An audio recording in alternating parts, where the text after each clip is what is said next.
ating mga katabi. Sa harap at likod ng 2 thumbs up, you are God bless and happy birthday. Sabi po sa Psalms 23:6, surely goodness and mercy shall follow us all the days of my life, and I will dwell in the house of the Lord forever. Tunay nga po na napakabuti ng Diyos po sa buhay po natin. Sinakabot talo ng pagpapala at kabutihan ng Diyos. Kaya sa bawat araw na gigising tayo, confident po tayo na kung ano man yung kakaharapin natin sa araw na yun, mapapagtagumpayan natin yan dahil inassure nila tayo sa love, sa care and protection. So, let's start our day worshiping and singing praises to the Lord for He is good.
God, I am what I am.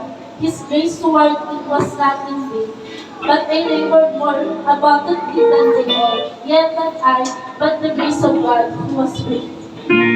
Tunay nga po yung biyaya ng Diyos, yung pag-ibig na sa atin, binigay na po namin ito sa ating lahat. Wala na po tayong kailangan gawin dahil pinakos nila po lahat sa krus ng Kalbaryo.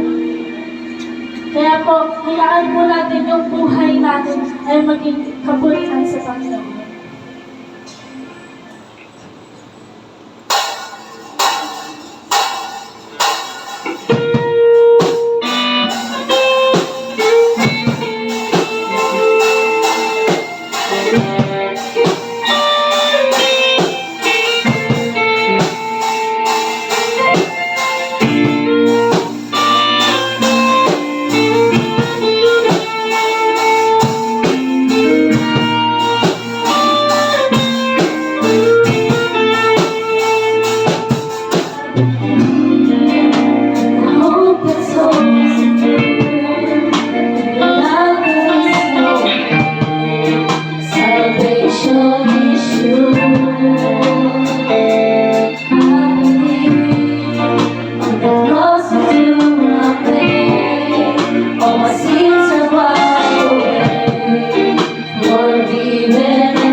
Maraming salamat po sa kabutihan niyo po sa amin, sa pagpapahal at pagmamahal na patuloy namin nararanasan. Salamat po dahil laswin na po kami sa Kristo ng Kalbaryo. Dahil wala na po kami kailangan kami. Salamat po dahil pinag-igapan niyo po kami sa mga bagay na hindi po kami karapat-dapat. At sinadya niyo po kami sa mga bagay na dapat gawin. Lord, maraming salamat po. Napakaganda po sa buhay namin. Sa iyo po namin pinataas ang lahat ng papulit pagsasalamat sa mga isang mga pangyayari ng pangalan ni Jesus.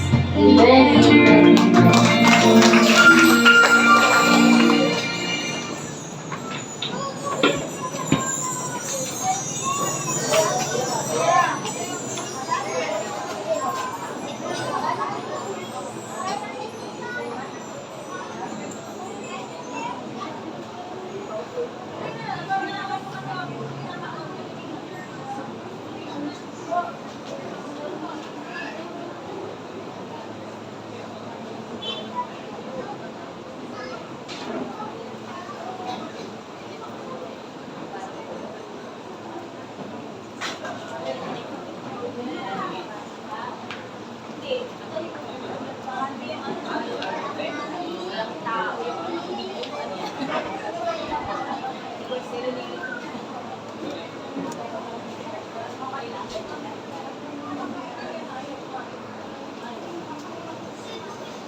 Sound check.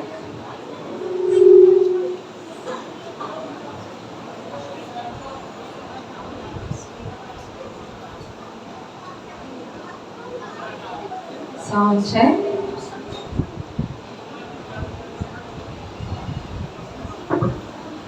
Isa pa. Sound check. Yan, isang pinagpalang umaga mga kabiyaya. Palakpakan po natin ang ating Panginoon. So, daming natin ngayon ah. Palakpakan muli natin ang ating Panginoon. Okay.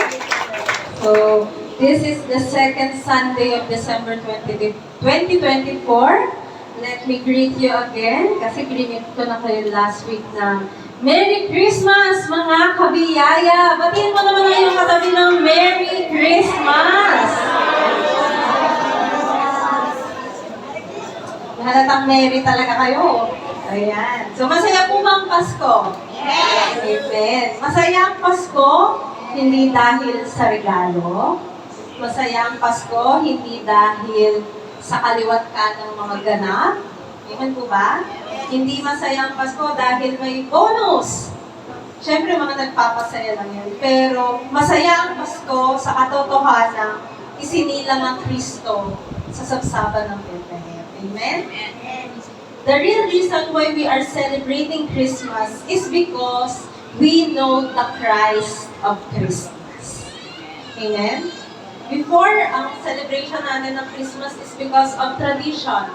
But nung tayo nakakilala sa Panginoon, naunawaan natin sino yung Christ doon sa Christmas. And now we have a wonderful relationship with Him. So pumalakpak naman lahat ng may relasyon sa Christmas. Amen?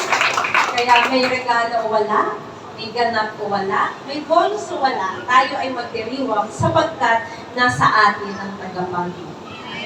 Kaya batiin mo naman ang iyong katabi ng 2 thumbs up. You are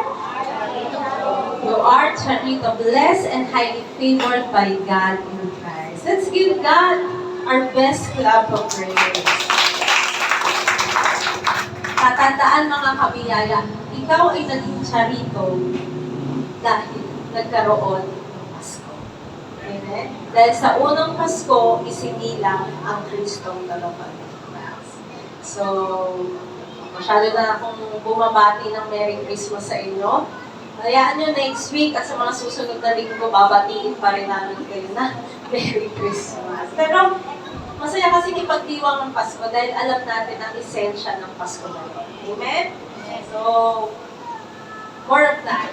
So, today we are still navigating on the mini-series about relational wisdom. And today, it is all about handling relational conflicts. Sino po dito ang naka-experience na ng conflict? Conflict sa asawa, conflict sa tunan, conflict sa kaibigan, kapatid. So, all of us are experiencing conflict, right? Meron po bang hindi pagkakaunawaan sa pamilya nyo ngayon? Hindi ko po hinihiling na kayo ay sumagot. Hindi po kayo maglalala. Meron bang hitwaan sa pagitan ninyong mag-asawa? Wala. May pinagtatalunan pa kayo, magkaibigan. So, let us deal with them today. But before that, let us pray. Panginoon, dakilang Diyos, maraming salamat sa araw ito na kami ay nagtatipon-tipon sa iyong pangalan. Maraming salamat dahil ang bawat isa ay malakas, malusog, masigla, at tunay na masaya na nagtungo dito upang makinig ng iyong salita. Tunay nga, Panginoon, na kami turuan mo sa umagang ito na maging marunong sa aming pakikipagkapwa, specifically sa pag-handle ng mga relational conflicts because conflicts are inevitable in this life. And we really need you, we really need your grace as we go through this conflicts. Lord, maraming salamat because you are here, you are with us. Teach us, O God. In Jesus' name, amen, amen, amen. Let us, palakpakan po muli natin ang ating Panginoon. So, again, our mini-series, part 3, is on relational wisdom, specifically handling relational conflicts. Sinimulan po natin ang mini-series na ito last 2 weeks, right? And naalala niyo po ba kung ano yung unang verse na umintro sa relational wisdom? Meron po bang nakakaalala? It is in the book of James 3, chapter 3:13. James 3:13.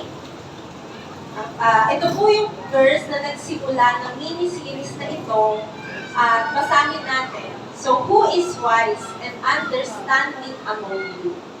Let them show it by their good life, by deeds done in the humility that comes from wisdom. Ang sabi po ni Santiago, sinimulan niya ang pagtalakay kung sa pakikipagkapwa, kung paano mo pakikitunguhan ng iyong kapwa ng may karunungan. Sinimulan niya sa versikulong ito. Tinanong niya ang madlang, who is wise and understanding among you? Sino sa inyo ang marunong? Sino sa inyong nakakaunawa? Kung kayo ay marunong at nakakaunawa, anong sabi niya? Ipakita niyo ito sa maayos na pamumuhay sa pamamagitan ng kapakumbabaan. See, na-mention po ni Santiago yung humility. Why? Because wisdom is not proud. Wisdom does not boast. Hindi mo mayabang ang karunungan, hindi mo pagmataas ang karunungan. So, if you really have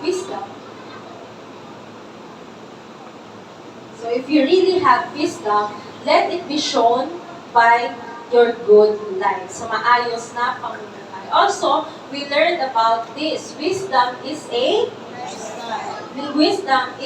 lifestyle.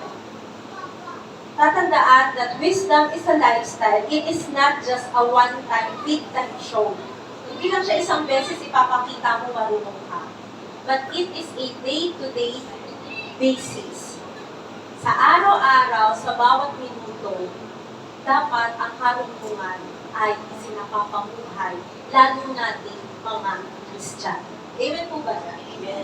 So, in the lifestyle that we have, is wisdom evident? Okay, so you assess, because I cannot assess you, and definitely I will not judge you. In the lifestyle that you have, is wisdom evident in your life? As a child of God, it must be, dapat. Because, remember, inside our born-again spirit, we already have the wisdom of God. At sino yung wisdom na yon? Si Kristo. 1 Corinthians 1:30. Si Jesus ay binigay sa atin na karunungan ng Diyos. So, the moment we got born again, tayo po ay nakagain ng wisdom in the personality or in the person of Jesus Christ, our Savior. So, we have wisdom. So, in God's reality, sa realidad ng Diyos, sa pagtingin sa iyo ng Diyos, meron kang karunungan. Sabi mo sa katabi mo, meron kang karunungan. Sabihin mo ulit, gamitin mo. Okay? Kasi meron tayong karunungan, and in God's reality, nakikita niya nasa iyo si Kristo, and therefore, nasa iyo ang karunungan ng Diyos. Whether or not that wisdom is seen in your life, it depends if you are really practicing it. Kaya nga sabi ko, gamitin mo. Amen? Katulad ng pag-ibig, may pag-ibig na po ba ang bawat isa? Remember that the fruit of the Spirit is love. But are you, so in God's reality, you have the love of God. But, are you expressing it? So, that is the practicality of Christian life. Ngayon din, napag-aralan natin ang 6 na marka ng karunungan sa pakikipagkapwa. Remember, saan pong verse yun? Verse 17. But the wisdom that comes from heaven is first of all, pure, then peace-loving, considerate, submissive, full of mercy and good fruit, impartial, and sincere.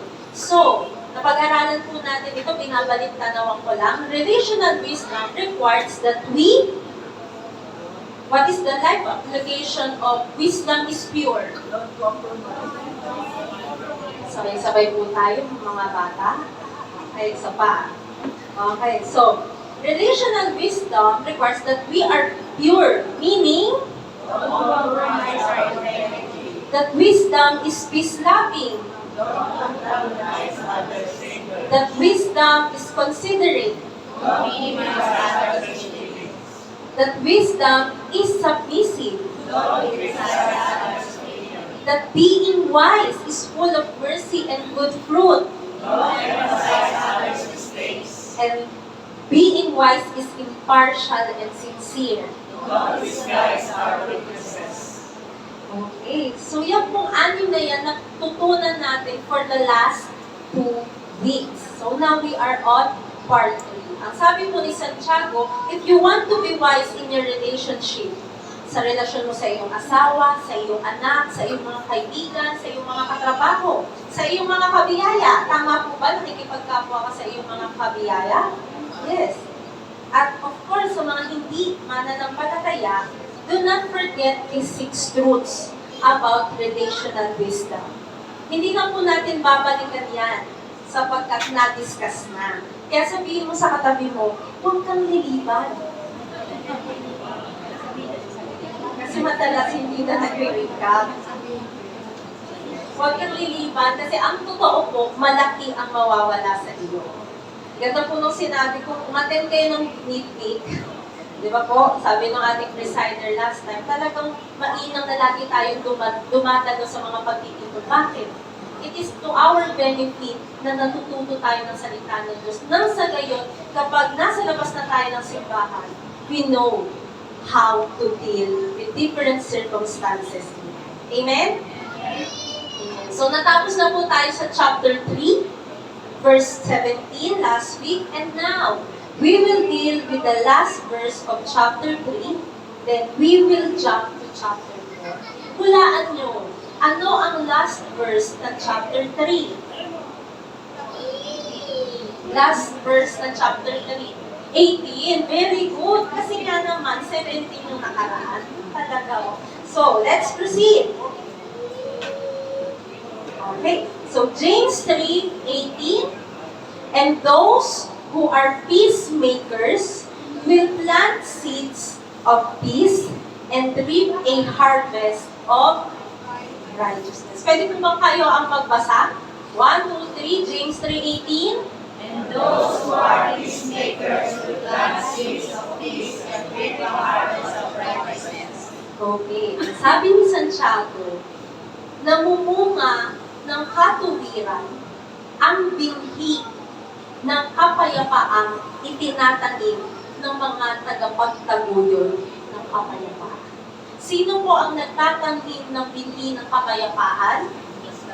Ang mga nagtataguyod ng kapayapaan. At ano ang inaani ng mga tagapagtaguyod ng kapayapaan? Katuwiran. So, peacemakers plant seeds of peace and they reap a harvest of righteousness. Kabiyaya, ikaw ba ay tagapagtaguyod ng kapayapaan? O tagapagtaguyod ng kabuluhan? Kapag pumapasok ka sa kwarto, o pumapasok ka sa isang bulwagan, naliliwanag ba ang kapayapaan sa iyo? O may nagsisimulang conflict pag ikaw ay pumapasok? So, by the way, what is a peacemaker? So, bago natin, hihimay-himayin lang natin itong verse 18 before we proceed to the next chapter. So, peacemakers work for, preserve, and pursue peace. Pwede po bang basahin ng lahat? 1, 2, 3? Peacemakers work for, preserve, and pursue peace. So, ang mga tagapagtaguyod ng kapayapaan ay gumagawa, pinapanatili, at hinahabol ang kapayapaan. Do you know that God is very serious about this? Again, do you know that God is very serious about this? God is the God of peace and order. 1 Corinthians 14:33. Christ is also known as the Prince of Peace. Isaiah 9:6. One expression of the fruit of the Spirit is peace in Galatians 5:22. Remember, wag po tayo manilito and hopefully madiscuss din po natin yung fruit of the Spirit. Ilan ang bunga ng Espiritu Santo? Magbabalik-aral po tayo sa Holy Spirit. Ilan ang bunga ng Espiritu Santo? Isa. But the fruit of Spirit is love. Pansinin niyo, the fruit of the Spirit is love. Kung siyang iyo, dapat the fruit of the Spirit are, pero hindi, is lang. Kasi iisa lang po ang bunga ng Espiritu Santo. Yung nabanggit po, the fruit of the Spirit is love, goodness, kindness, faithfulness, patience. So lahat po iyon ay ekspresyon ng pag-ibig. Kasi, na-discuss ko na to sa inyo eh, umurutin ko kayo eh.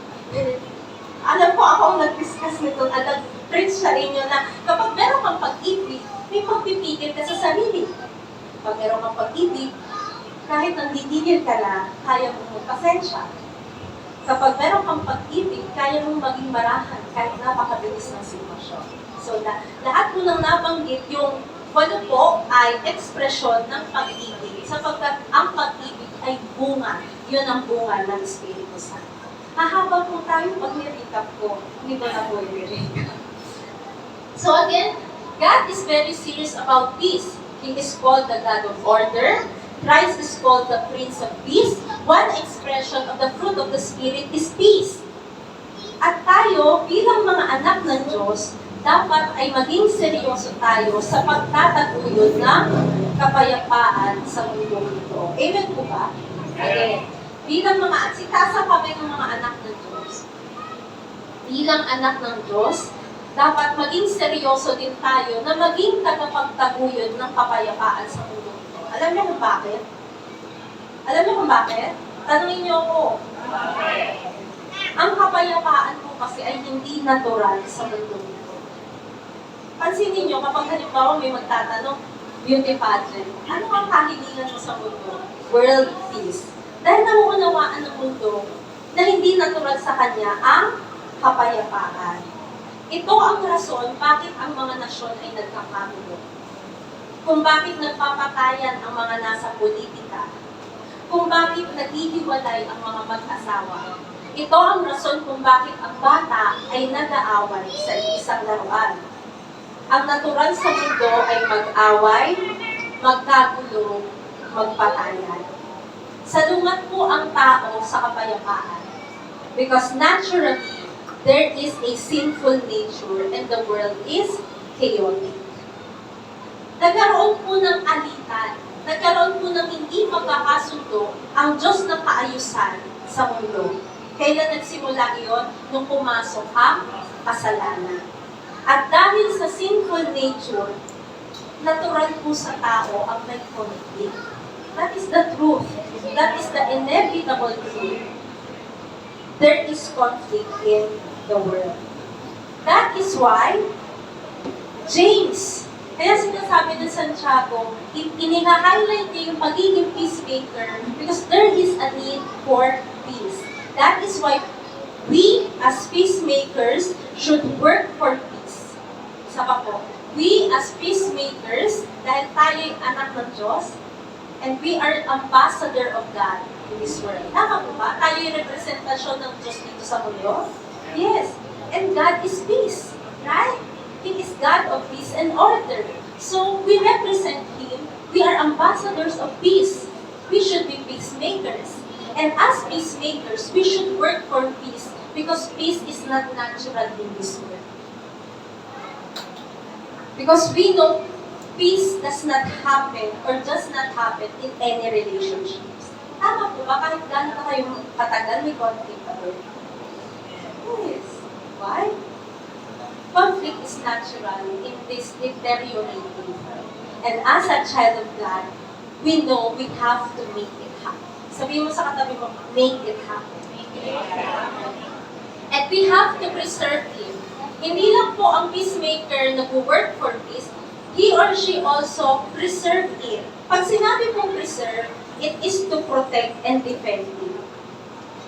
Alam niyo kung bakit kailangan protektahan? Kung bakit kailangan panatilihin? It is because gagawin lahat ng kaaway upang ang kapayapaang meron ka inside your born-again spirit, hindi makita sa pakikipagkapwa mo. Gusto niya, kahit Kristiyano ka, makita sa'yo, hindi ka nag-aasal Kristiyano. Yun ang gusto ng kalaban. Bakit? Alam niya, hindi niya na maaalis sa'yo. Kung totoo kang tumanggap kay Kristo, hindi niya na maaalis sa'yo na ikaw ay born again at nasa iyo ang kapayapaan ng Diyos. Hindi niya na maaalis sa iyo, nasa iyo ang wisdom ng Diyos. Pero ang gusto niya, guluhin ka niya nang sa gayon yung kapayapaang meron ka, hindi makita ng iba. Sa iyong pakikipagkapwa, mapulaan ka. Yun ang gusto ng kaaway. So we have to pursue peace. Amen? Habulin natin ang kapayapaan in every way because our God is serious in pursuing peace. Ang sabi po ni Pablo sa Aklat ng Roma 14:19, kaya't pagsikapan natin gawin ang mga bagay na makapagtutulot ng kapayapaan at makapagpapatibay sa isa't isa. Again, ikaw ba ay tagapagtaguyod ng kapayapaan? O gusto mo na laging nakikipag-away? Naniniwala ako, we are not war freaks here, amen? But we are peace-loving, amen? So by the grace of God, let us make every effort to work for, preserve, and pursue peace. And we do that. Alam niyo kung paano po natin mapagtatrabahuhan, mapipreserva, at mahahabol ang kapayapaan. It is by living out the wisdom of God in our lives. Amen? Kaya nga po inuna ni Santiago, ito yung karunungan sa pakikipagkapwa. Kasi alam niya, darating ang mga hindi pagkakasundo. And this book of James is really helpful as we navigate the practicality of this Christian life. Tingnan po muli natin. And those who are peacemakers will plant seeds of peace and reap a harvest of righteousness. One thing we know about peacemakers is that they are wise planters. Again, they are wise planters. Katulad po ng isang farmer, alam niya kung kailan itatanim yung binhi. Kasi alam niya kung kailang season ito na dapat itanim. Gayon din po ang peacemaker, alam niya kung kailan niya itatanim ang binhi ng kapayapaan. Ang sabi po sa Colossians 4:5, mamuhay kayong may karunungan. Okay? Sabi, mamuhay kayong may karunungan. Napag-aralan na po natin kung paano mamuhay na may karunungan sa pakikipagkapwa. Tama po ba? It is not compromising your integrity. You do not antagonize one's anger. You do not minimize others' feelings. You are not criticizing others' opinion or emphasizing their mistakes. And you are living sincerely and impartial. Ang sabi po ni Pablo sa Colossus, mamuhay kayong may karunungan. So, salamat sa aklat ng Santiago, we know how to live practically, how to relate practically with wisdom. At sabi niya pa dyan, mamuhay kayong may karunungan sa kanila ng mga nasa labas at samantalahin ninyo ang panahon. Mga kabiyaya, samantalahin ninyo ang panahon. That is the planting time. Meron pong panahon, samantalahin natin. Ito po yung pagkakataon or may mga pagkakataon sa buhay na pwede nating taniman ng kapayapaan. May pagkakataon, naging manumanay ka, kahit pwede namang bastusin mo rin at maging marahas ka sa kausap mo. Kasi bastos siya eh. Pinakahirapan mo siyang maayos, pero bastos siya. Pwede mo mag-react ka ng bastos ka rin? Pwede. Pero instead maging bastos ka, ano? Ang ginawa mo, naging marahan ka, naging manumanay ka. May pagkakataon maaring magsungit at hindi makinig, pero pinili mong makinig at magpakumbaba. That is the planting time. That is planting seed. So, meron po bang pagkakataon pwede kang manumbat? Kasi may kasalanan naman talaga yung maharap mo, tapos sobra na siya. Alam mo yung ginawa niya, pwede mong sumbatan, pero instead na manumbat ka, pinili mong magpatawad at magmahal. Mga kabiyaya, we will have that opportunities in our life to plant either seeds of peace or seeds of conflict. Seeds of peace or seeds of selfishness. So it is your choice. At bilang mga tagapagtaguyod ng kapayapaan, sapagkat ang ating Diyos at Ama ay Diyos ng kapayapaan, samantalahin po natin ang panahon na magtanim ng kapayapaan kahit mahirap. Kaya ano pong sigaw natin? Grace. May grace. Tama po ba? Mahirap po minsan, o madalas, mahirap makipagkapwa. Kahit sa kilala mo na, mahirap. Minsan, iniistima mo ka.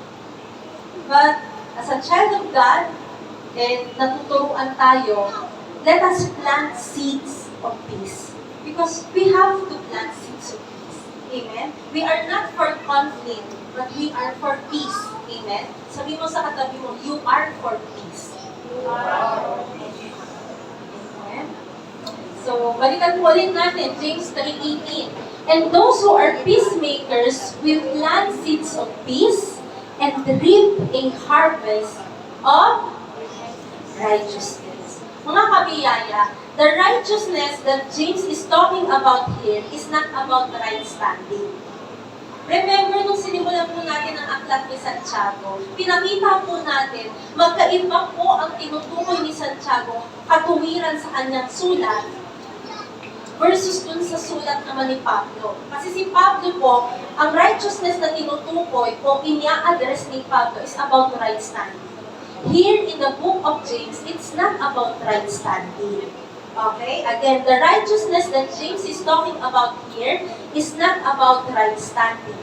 Tatandaan, kung ikaw ay anak ng Diyos, kung tunay kang anak ng Diyos, laging tama ang iyong patatayuan sa Ama sapagkat ikaw ay pinaging matuwid ng tinapos na gawa ni Kristo. Amen? So the righteousness, Pastora, ano po yung righteousness na yan?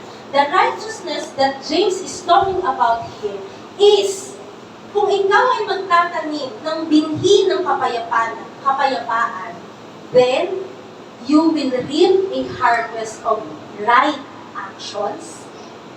You will reap a harvest of right behavior. You will reap a harvest of right attitudes, right reactions in your situation.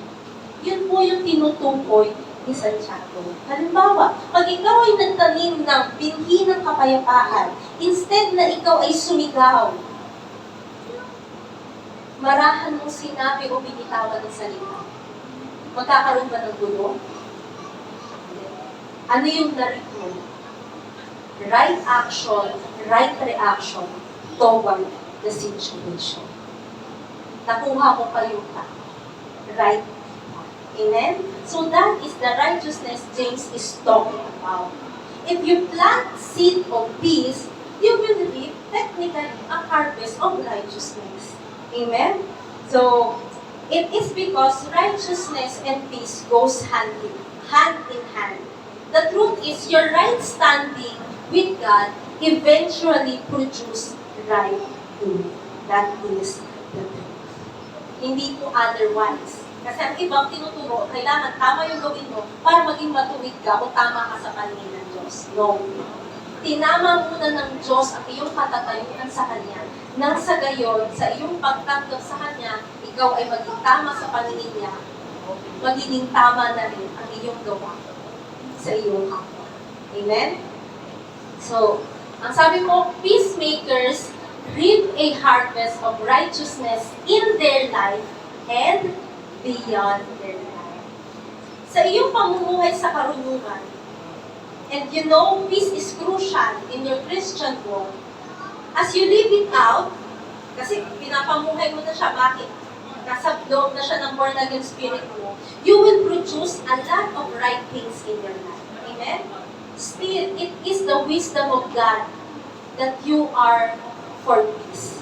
Still, it is the wisdom of God in action that you are planting seeds of peace and reaping a harvest of righteousness. So again, sa pamumuhay mo sa karunungan, mamumunga ka ng maraming tama sa iyong buhay.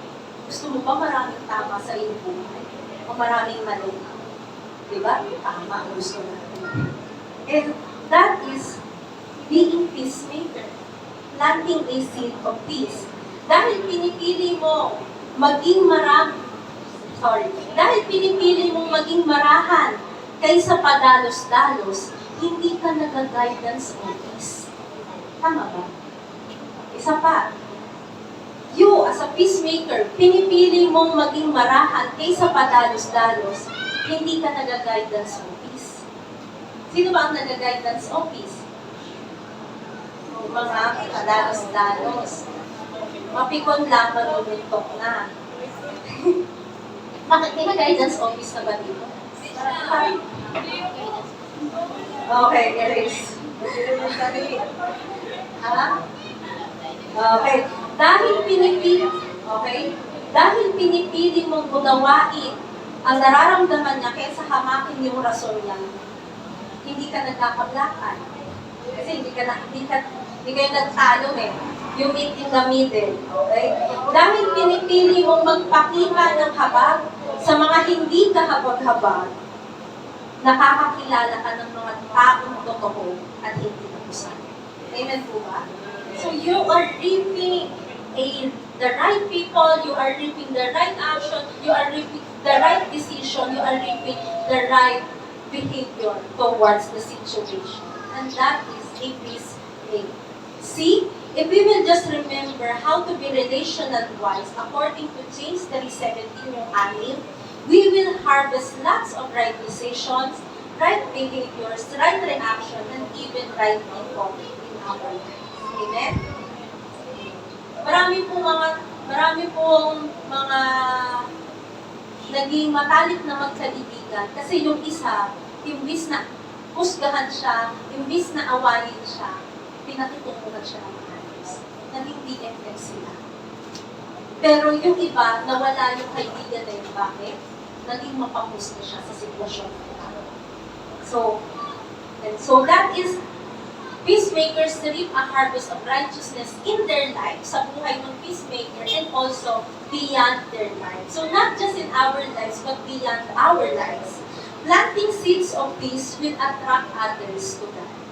Amen? The truth is, peace is not natural in this world.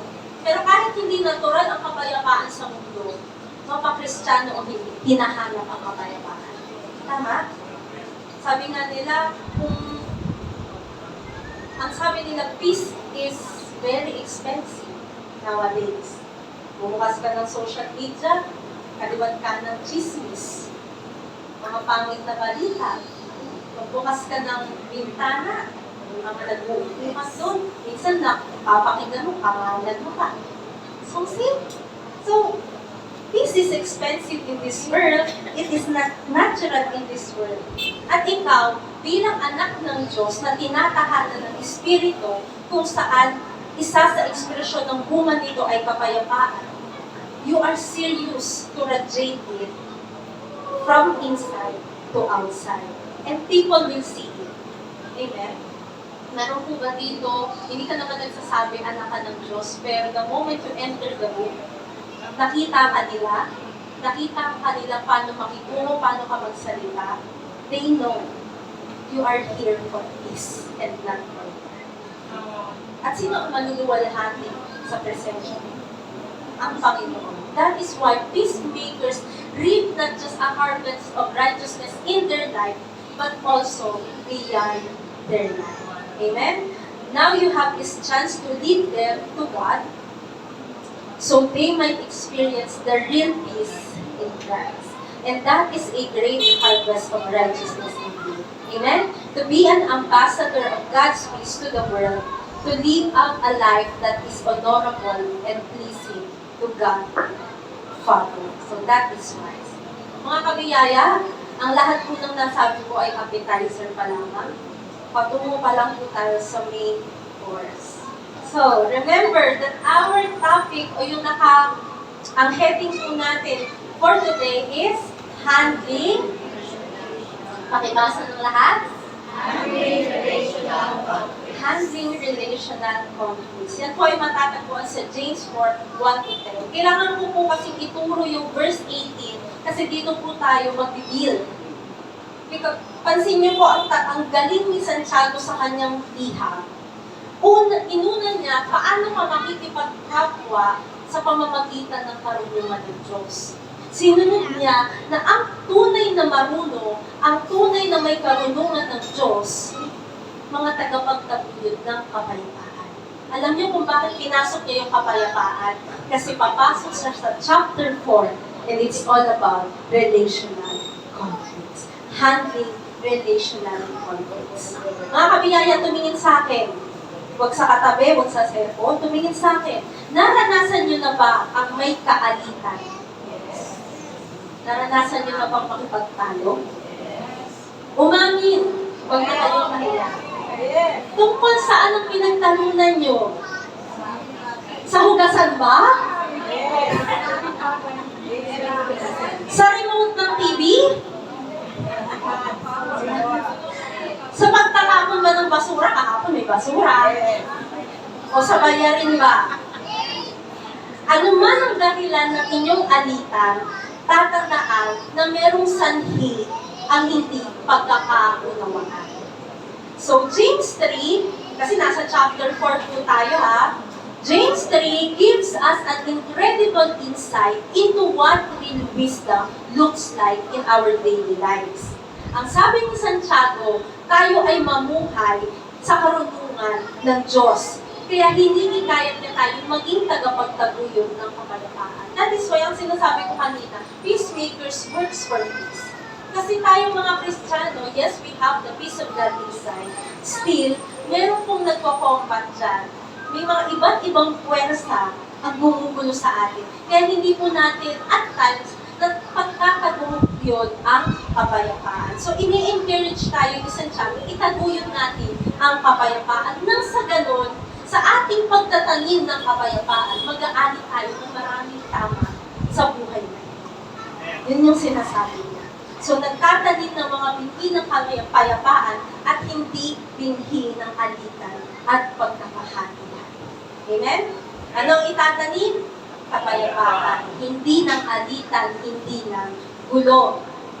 Then now, he jumped to chapter 4. And it is all about relational conflict handling. Para tayong nagko-course, no? Grabe mga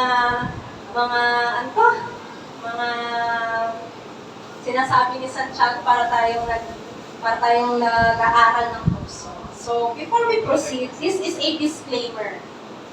Just because you are walking in wisdom, just because you have the wisdom of God, it does not mean you will not have conflict. Again, hindi dahil sa ikaw ay lumalakad sa karunungan o di kaya nasa iyo ang karunungan ng Diyos, makakaiwas ka sa alitan at pakikipag-away. So, hindi po ganun yun. Again, sa mundong ito, natural ang may conflict, relational conflict. And also, disclaimer. In addition to the unang disclaimer, the woman is speaking in front of you today also experience conflict in relationships. Sometimes I plant seed of peace. Honestly, sometimes I'm not. I do not. So I am guilty as you are. So we are all work in progress here and we need His grace to handle relational conflicts. Okay, so let's proceed. Santiago 4:1. Sabi ni Santiago, saan nanggagaling ang inyong mga alitan at pag-aaway? Hindi ba't nagmumula iyan sa mga pagnanasang naglalaban-laban sa inyong kalooban?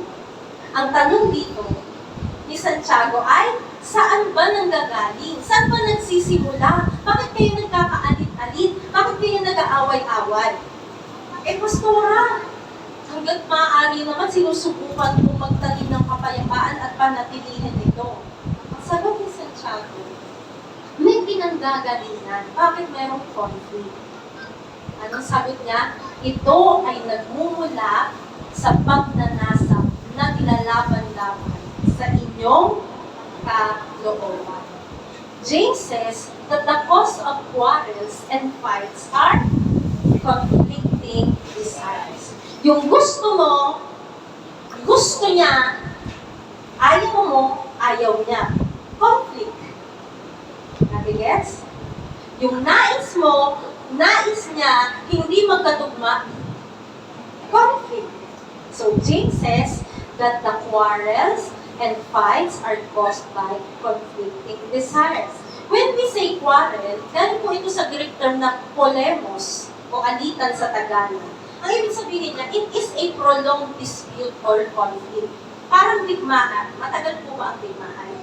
Yes. Matagal na alitan ng mga nasyon. May kaalitan ba kayo bago mag-COVID-19 pandemic? Natapos na ang pandemya, nakamove on na ang mundo, kaalitan niyo kami.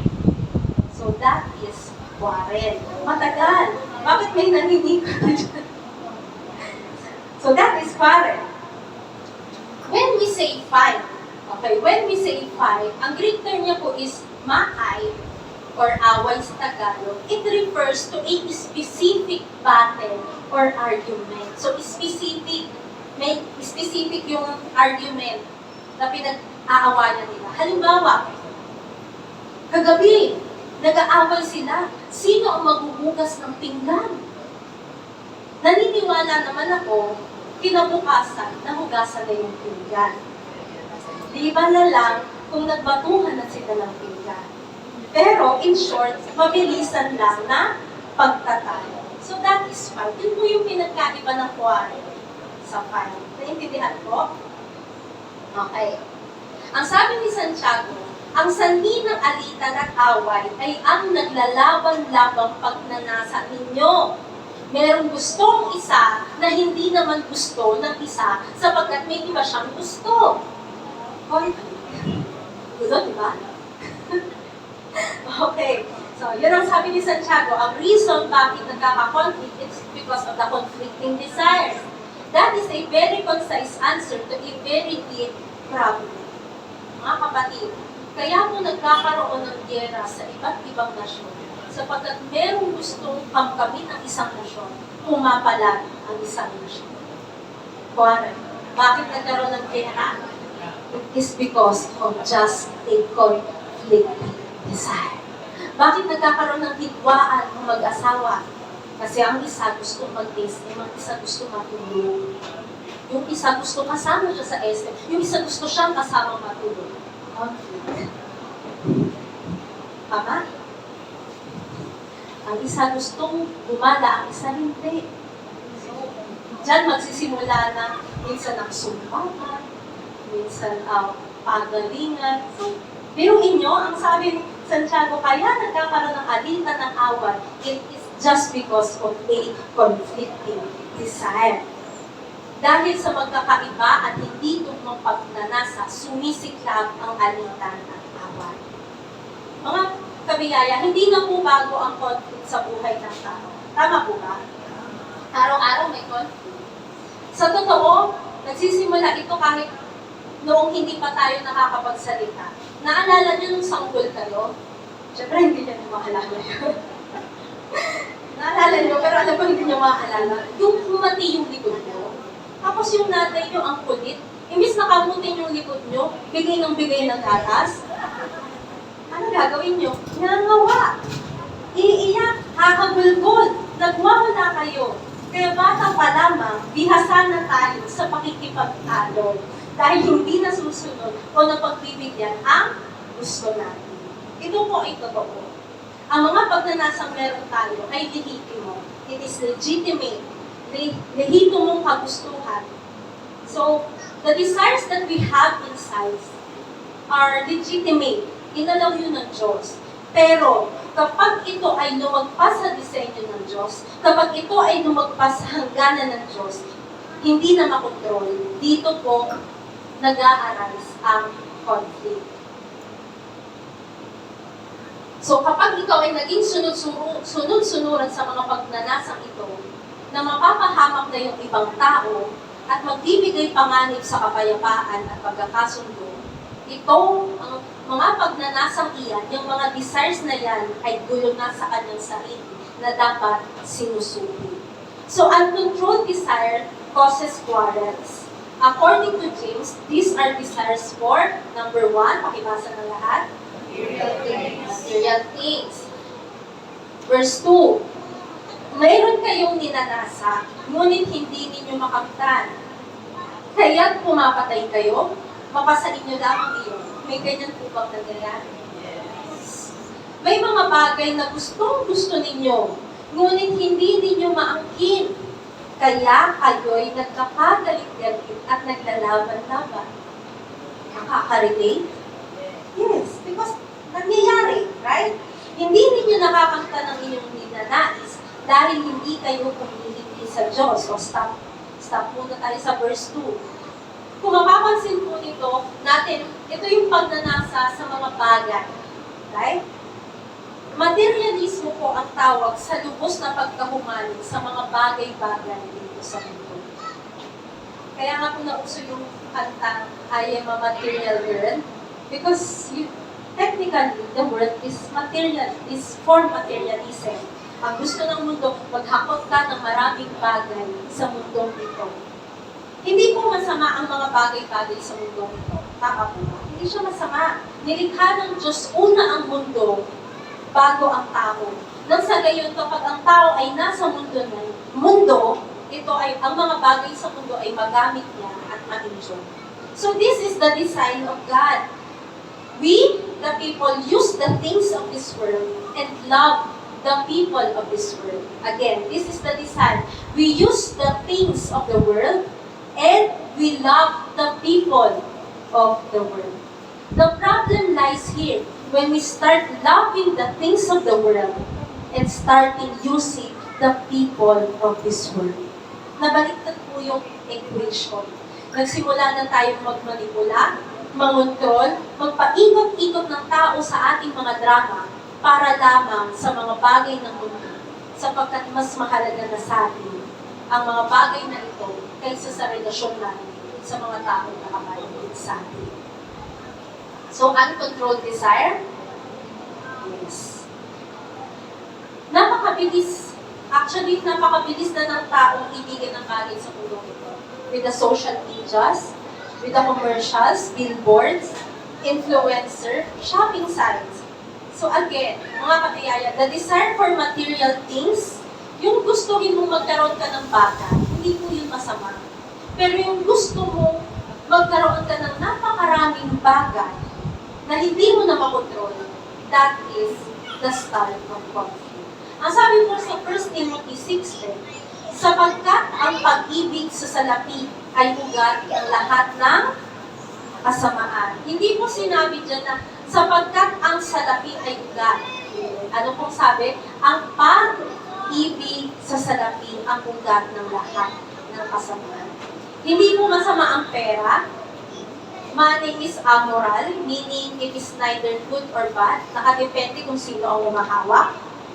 At marami na pong naitala ang Biblia na nahumaling sa pera at napahamak, tulad ni Gehazi, tulad ni Ananias at ni Sapphira, kilala niyo ang mag-asawa, at of course, tulad ni Judas Iscariot. Pinagbili niya ang ating Panginoon. Ano nangyari sa kanya? Na-depress, nagpatiwa. So see, we are living in the last days. Amen? Ito po ang huli sa mga huling panahon. Dahil, paano po natin nasabi, mas masama na ang mundo ngayon kaysa noon. Mas delikado na ang mundo ngayon kaysa noon. Right? So we are living in the last days. Ang sabi ni Pablo sa ikalawang sulat na kay Timoteo, sa huling mga araw, darating ang panahon ng kaguluhan, kung saan ang mga tao ay iibigin na ang salapi at wala ng pag-ibig sa kapwa, sapagkat sariling layaw na ang kanilang iniibig. So this is not new, and this desire for material things has a long way to go in the last of last days.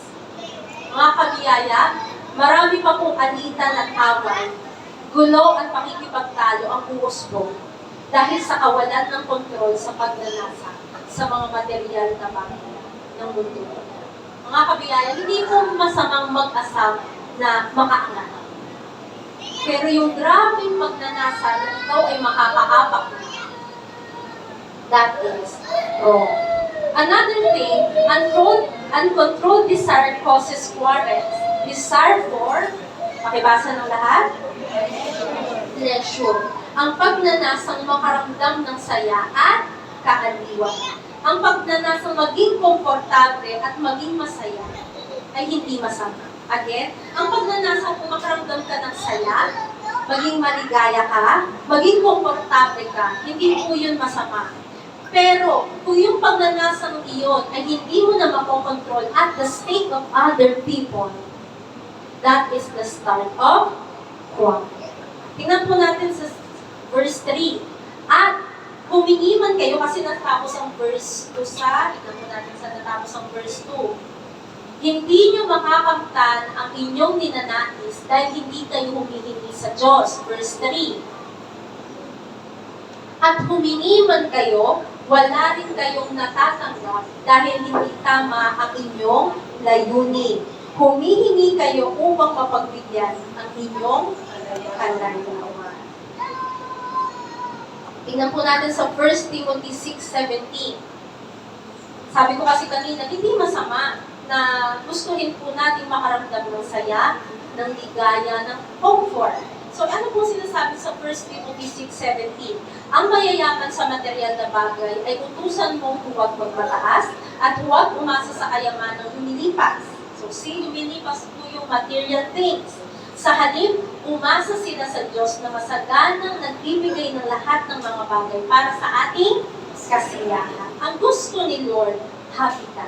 Sabi mo sa katabi mo kasi baka hindi niya alam. Gusto ni Lord na happy ka. Happy ka, yun ang gusto niya.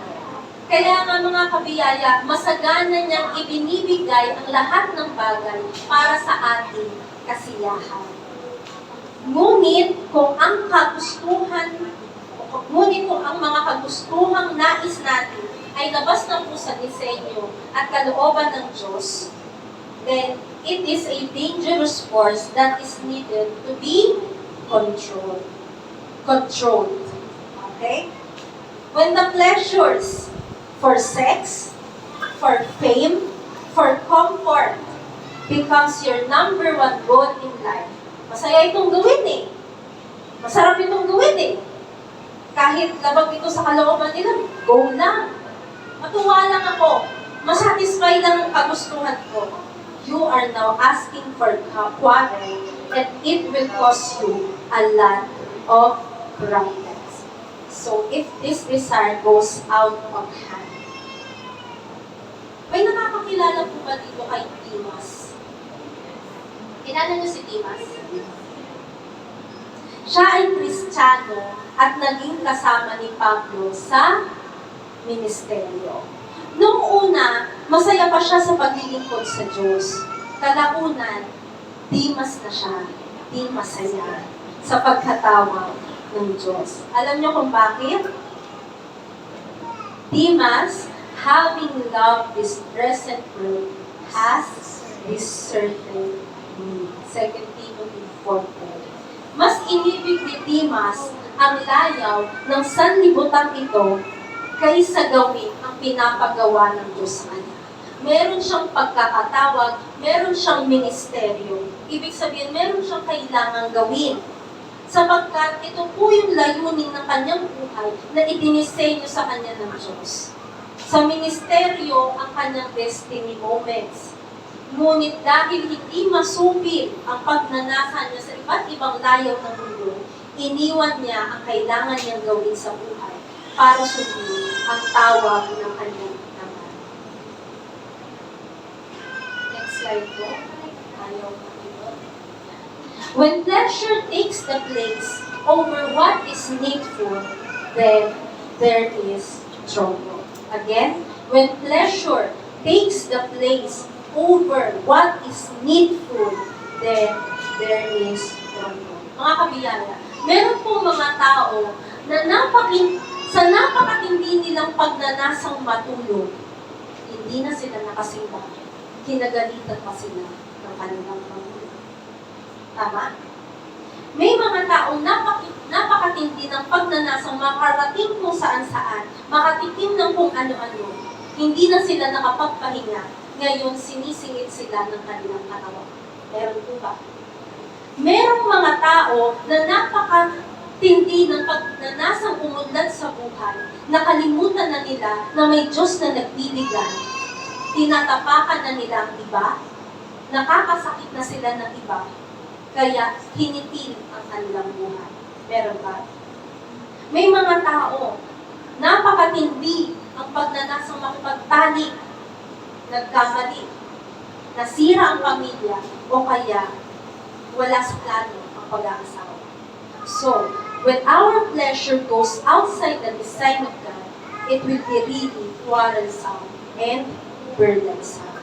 In James 4, James made in verse 4, James made a powerful conclusion calling this uncontrolled desire for material things and pleasures as worthless and quarreling against God. Verse 4, mga taksil, hindi ba ninyo alam na kapag nakikipagkaibigan kayo sa sanlibutan, ay nakikiaway naman kayo sa Diyos?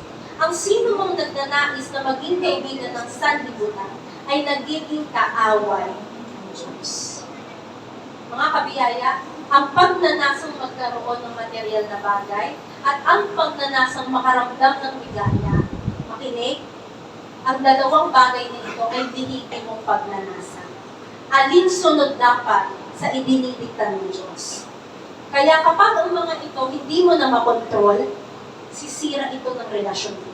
Relasyon mo sa asawa, sa mga anak, sa kaibigan, kamag-anak, pamilya. So this is where it all lies. Kaya merong pakikipagtalo, kaya merong mga gulo, pagkakagalit-galit, ay dahil sa mga pagnanasang magkasalungat. Tulad nga ng sabi ko, ang gusto mo, ayaw niya. Ang gusto niya, ayaw mo. Result? Conflict. So, kaya tayo nagagalit sa iba. Kaya tayo naiirita sa maliliit na bagay. Kaya napakahirap sa atin ang makontento at lumigaya. Ay dahil sa mga hindi makontrol na pagnanasa ito na nagbibigay entitlement sa atin. Alam niyo po ba yung mga pagnanasa yan? That is entitlement. Marami na po bang entitlement? Before, parang hindi siya uso. Pero ngayon, hindi ko maintindihan. Bakit kabata-bata pa lang entitlement? It is because kasama ng kasama ang mundo. Grabe pag hindi napag-intindi ang iba't ibang pagnanasa. Dapat, meron ako nito. Dapat, maranasan mo to. May iPhone siya, dapat ako rin. Nakatravel siya sa Boracay, dapat makapunta rin ako sa Boracay. Without setting aside the need of the situation. Sasabihin sa'yo ng magulang mo, anak, hindi pa natin kaya yan. Pwede naman eh, kaso mahihirapan tayo. E sa katigasan ng ulo mo, bunsod ng pagnanasa mo, you will still go for what you wanted that will bring chaos in your relationship. Ngayon, nagtatalo na kayo mag-asawa. Dahil sa layaw mo, nabaon tayo sa utang. Dahil sa layaw mo, napabayaan ng anak natin. See what these uncontrolled desires can do to our relationships, can do to ourselves. It causes us to be proud instead of being happy. Remember, pag entitled ka, proud ka eh. Kasi akala mo, dapat lahat mag-adjust sa'yo. You are proud. At anong sabi sa James 3? God's wisdom is not proud. It is humble. So that is not the wisdom of God. If may bagay na dinidil ka ngayon and it causes you to be entitled and proud, it is not the wisdom of God. Because the wisdom of God is not proud and entitled. The wisdom of God is humble and considerate. The wisdom of God is peace-loving. And as children of God, itaas ang kamay ng mga anak ng Diyos, we are encouraged to be peacemakers. So what will peacemakers think of and do in this relational conflicts? Kasi tama, pinakita ko sa inyo yung summary. James 3, verse 13, sinimulan ni Santiago yung relational ones. Paano ka makikipagkapwa. Then, he sealed the coffin by saying the verse 18, ang mga tagapagtaguyod ng kapayapaan, sila yung marurulog. Sapagkat sila ay nagtatanim ng binhi ng kapayapaan, kaya umaani sila ng mga tamang aksyon, tamang reaksyon, tamang pag-uugali. Now, pinungat ni Santiago sa verse chapter 4 yung relational conflicts. Why? May conflict po kasi yung mga kausap niya. Remember, may audience po ang James. Ang audience po ni James, though Hebreo sila, still they are Christians. So applicable sa atin. Because they are Christian. Remember na wala nang Hudyo, wala nang Hentil, lahat tayo ay sa Diyos. Lahat tayo ay anak ng Diyos. So that's it. Ngayon, as peacemakers, sino po dito ang gusto niya maging peacemaker siya? Wala. Sarap ko na. Kahit hindi niyo gustuhin, we are for peace. Meron pong peace inside. Yan ay kakawala na niliwala. So, bilang mga naatasang maging tagapagtaguyod ng kapayapaan, what will peacemakers think of and what will peacemaker do in these relational conflicts? So this is the touchdown. This is the practical application. Handling relational quarrels, action point. Number 1, resign. Yes, ito na ang sign.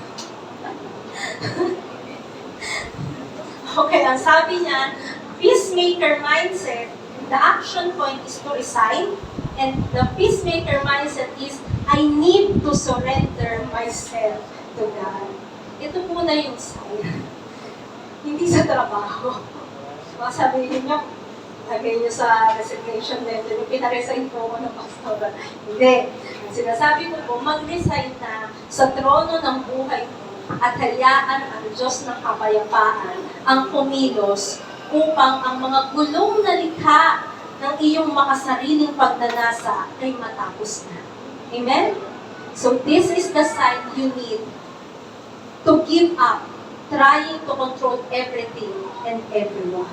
So quit placing ourselves at the center of everything because we are not the center by Him.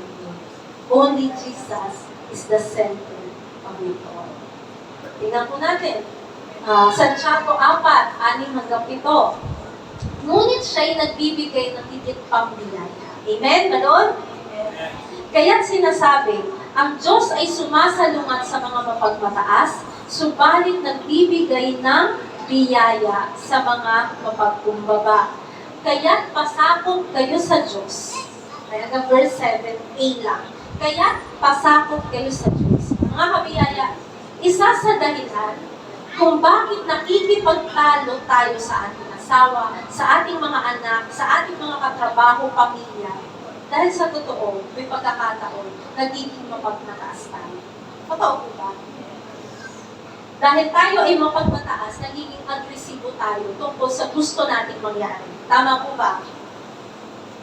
Kapag may mga suhestyon ng iba, agad natin sinusukla. Akala natin tayo lang ang tama at ang nakakakita ng lahat ng sitwasyon. Kapag may pumuna sa atin, sa nagawa natin o nasabi, naka-attack mode agad tayo. Bakit? Kasi, na-atake niya ako yun yung tingin natin sa kanya. Kapag hindi natin gusto yung sinabi ng tao, minsan naman matalas ang ating binibitawang salita at nagdinigtan na tayo. Ang pagmamataas na ito ay dahil sa mga hindi makontrol na pagnanasa. Kasi may gusto kang mangyari. Tama? Kasi may gusto kang makuha. See? So, conflicting desires ang nagpo-cause talaga ng conflict. So, ang pagmamataas na ito ay dahil sa hindi makontrol na pagnanasang na pag-aralan natin. Ang sabi po ni Santiago, imbis na tayo ay magmataas at maging agresibo, ano sabi niya sa verse 7, magpasakop tayo sa Diyos. Resign. Let us be humble before Him. Tingnan po natin sa English. So, humble yourselves before God. Ang Greek term po na ginamit ay pumutaso. Literally, to surrender to one's control or to obey. Mga kabiyaya, humbly resign. Tingin po kayo sa akin. Humbly resign to the fact that God is right in how to deal disagreements and arguments. Resign. Sa katotohanan, mag-resign ka. Sa katotohanan na tama ang Diyos. Tama siya nung sinabi niya na kapag may pag-aalitan, maging pasensyoso tayo. Maging mapagpatawad tayo. Mahalin natin yung isa't isa. At magtiisan tayo sa isa't isa. At i-allow natin kung may pagkakamali na. Kasi tayo kapag may nagkamali sa atin, wala, makakatulad mo yan, di ba? Kung pwede mo ipahiya yan, gagawin mo.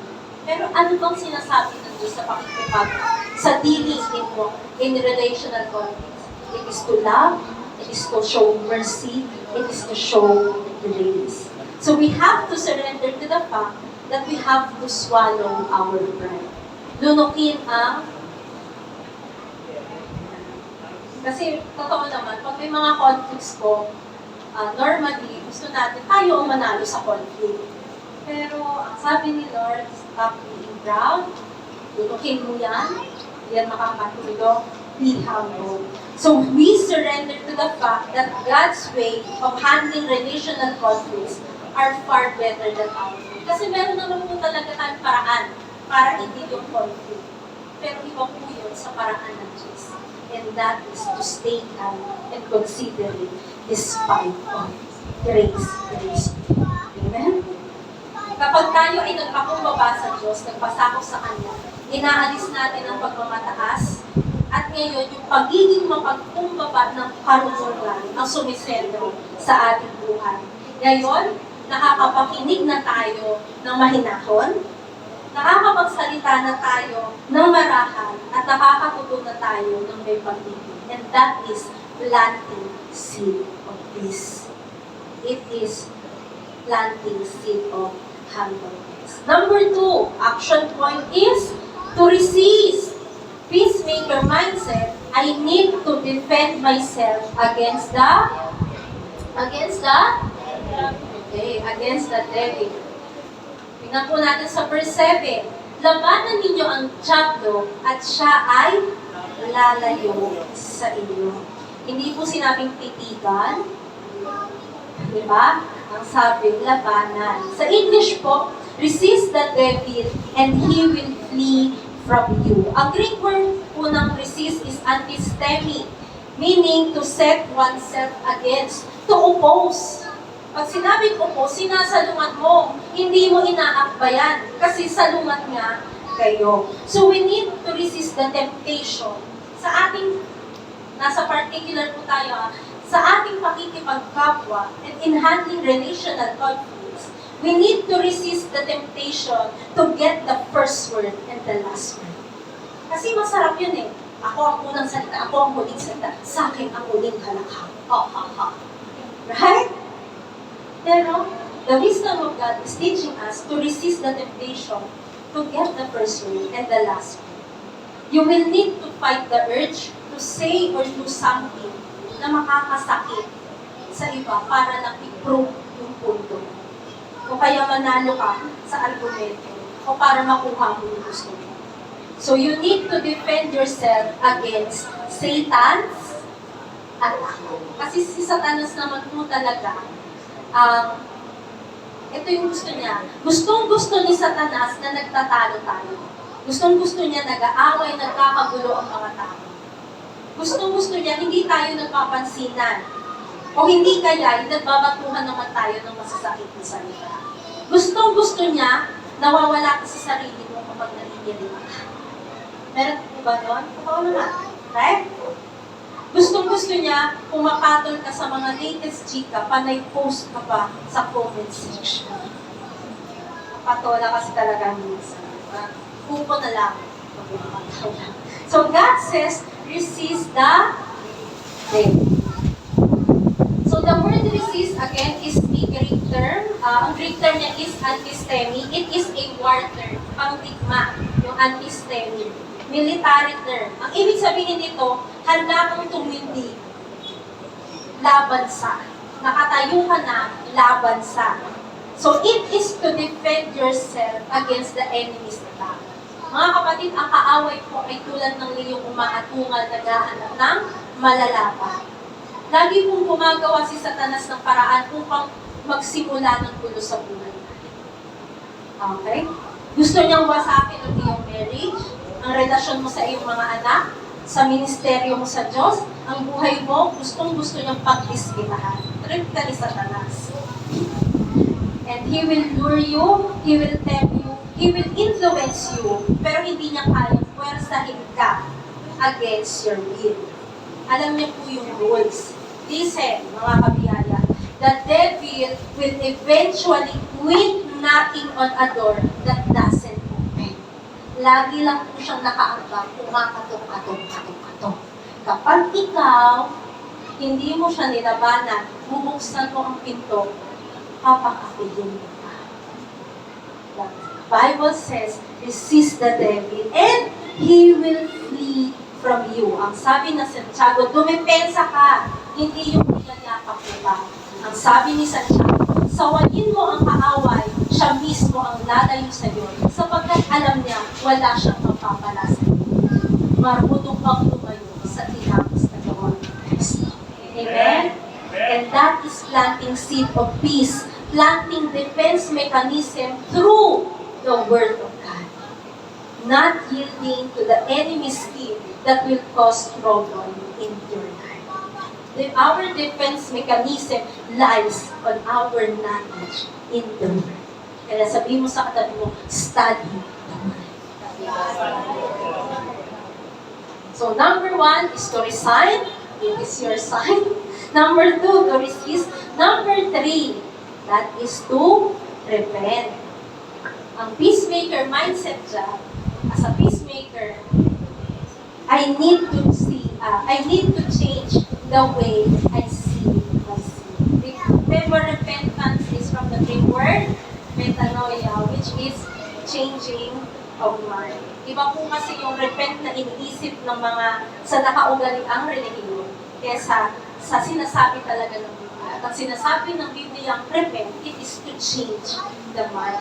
Tingnan po natin sa verse 8 to 9. Huwag po kayo mag-alala, hanggang verse 10 lang tayo. Lumapit kayo sa Diyos at siya'y lalapit sa inyo.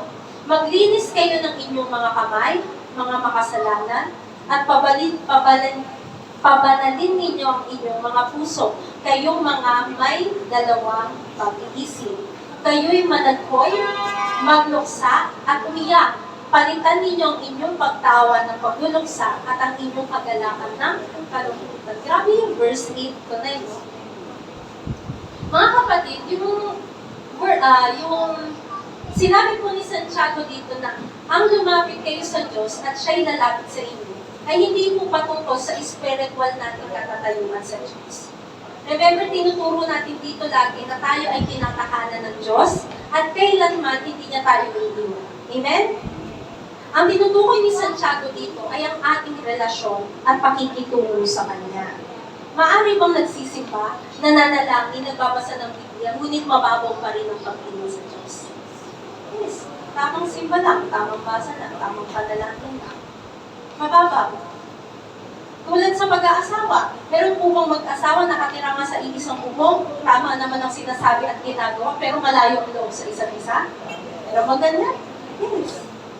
Hebrews 10:22 says, "Let us draw near with a true heart in full assurance of faith." God wants us to experience a genuine, loving relationship with Him, impartial and sincere. Tingnan po natin sa English. Sa verse 8, "Wash your heads, you sinners, and purify your hearts, you double-minded." Ang tinatalakay po dito ni Santiago ay hindi ang espiritu ng tao na na-born again, pero ang kanyang kaluluwa na in progress pa rin. Okay, huwag nalilito. Ang sabi po dyan, yung wash po, ang Greek tense niya ay eros tense or epistolaric eros tense, which means in English grammar, progressive tense. Ibig sabihin, patuloy na paglilinis ng kamay. Makinig, patuloy na paglilinis ng kamay para sa mga bagay na nakikita ng iba, at paglilinis sa ating puso na tunay na ugat ng mga pagnanasa, hindi minsan makontrol. So, tama po ba sa puso nagsisimula ang mga pagnanasa hindi makontrol?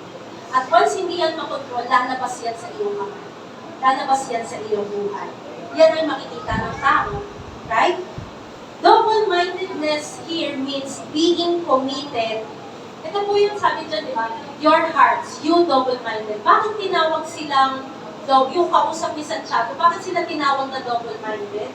Kasi, ang mga Kristiyanong kausap niya, committed at dedicated sa Diyos sa isang linggo. Sunod na linggo, dedicated at committed sa mundo. Yung mga kausap niya, dedicated na i-honor si Lord sa kanilang finances. Pero, hindi nila ino-honor si God in their sexual purity. So, they are divided between God and the world. And that is a conflicting desires of God and the world that causes war. Our hands, sabi doon sa nabasa natin, our hands represent our conduct, which is seen by people, while our hearts represent our character, which only God is. And you know, mga kabiyaya, paano yung patuloy na paglilinis na? It is only through the Word of God. The washing of the Word of God. That is the truth. Naglilinis ng Word of God ang ating mga maling pagnanasa. So our hearts and our hands and our hearts reflects our desire inside and outside. That is why James is telling us to draw near to God, get our relationship on a deeper level, so that desire be managed inside and out.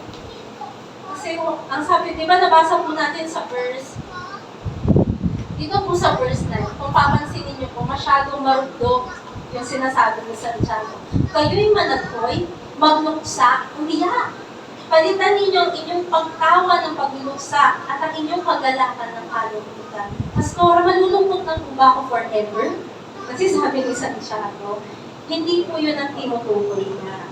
Ang tinutukoy niya po when we deal in our sin. Tama po ba?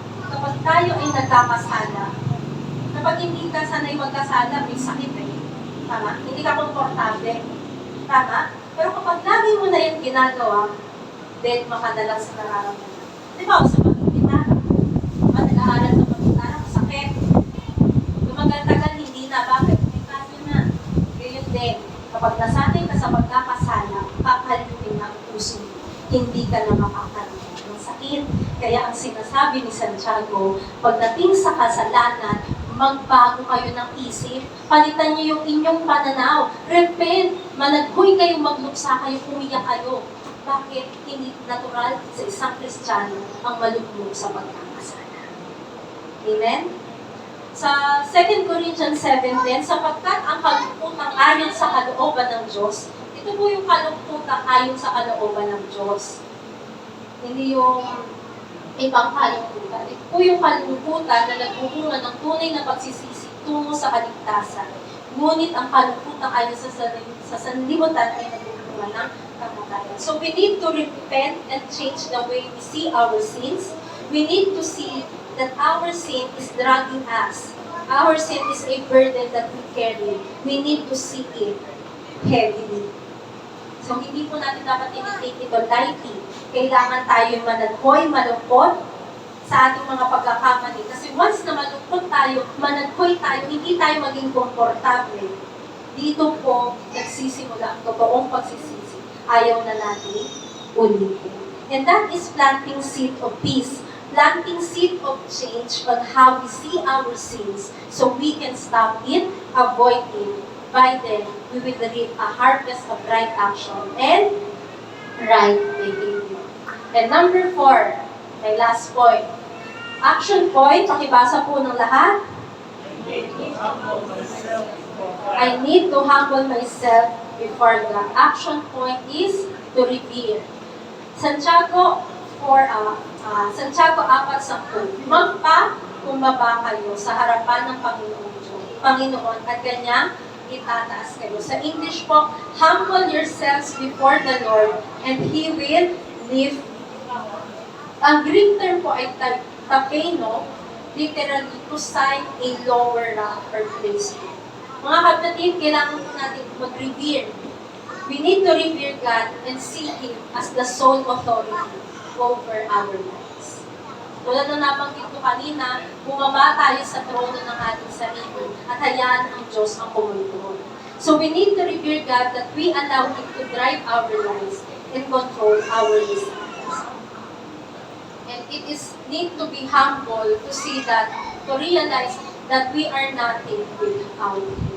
So ang Greek term po na tapeno, it is comes from without, not within. Ito po yung kapag nakita mo na ang Diyos lang ang may kayang umayos ng sitwasyon. Kahit gaano ka pa katalino, kagaling ka po sa hindi mo maayos, nakikita mo mas magaling sa iyo. You begin to humble yourselves.